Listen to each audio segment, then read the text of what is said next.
Around the 31st of October to the 1st of November, there are many celebrations worldwide. These may be All Hallows Eve, All Souls, All Saints' Day, or Halloween. But for this Mattanory short, I will focus on a brief overview of the festivity called Samhain.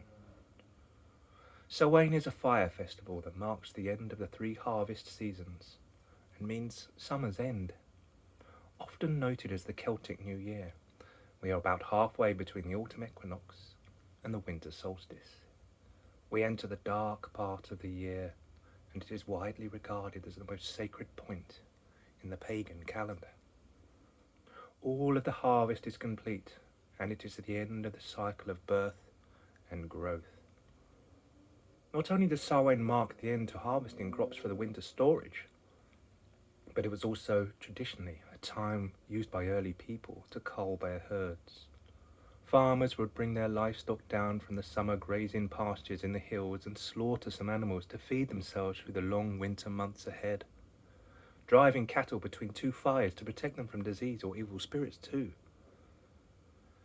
It is believed that the veil between the 2 worlds, that is between our mortal world and the world we enter upon death, is at its thinnest, and the souls of those that have passed can again commune with us. Our world, the world of the fairy, and that of the dead blend as one. It is no surprise that this night has become so wrapped in superstition. After all, it's a night of wonder, magic, and divination. Now, Samhain should be seen as a time for festivity rather than sadness or mourning. However, it is a solemn occasion too, as we respect our ancestors past and give thanks for their teachings and wisdom. Traditionally, we welcome those who have passed, remember and honour them. Although by our modern eyes we see death as a sad time and often feel loss, our ancestors believed that when you die, it was simply a part of life, and it was believed that they had just moved to a different phase, as if they were only in the next room, until such time as you could join them again. At Samhain, there is an opening connecting these 2 pathways, and these 2 places are as one for just a short period of time. It is truly a magical time of year. Death is always followed by rebirth, and whilst this is the end of the old year, it is the beginning of a new one. For the Celts, the day did not begin at dawn, it began at sunset.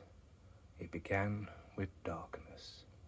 Light is always born out of darkness. With the beginning of this dark phase comes the opportunity to rest and reflect on the past and to dream of new beginnings. The seed now hidden deep in the earth will germinate in its season, so maybe look for the seeds inside yourself too. Now, there is quite an overlap between the celebrations of Halloween here.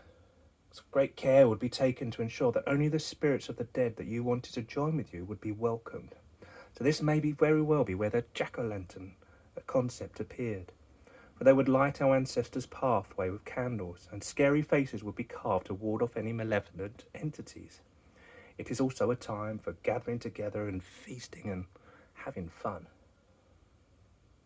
As nature rests just beneath the surface, preparing for renewal and new life once spring returns, now it is a time to say goodbye to the past year, saying farewell to those we have lost, while celebrating and honouring their life.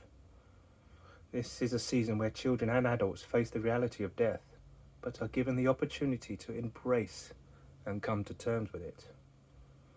At Samhain, we can reflect on our own accomplishments and failures from the past year, and what we can do to improve ourselves and our lives moving forward.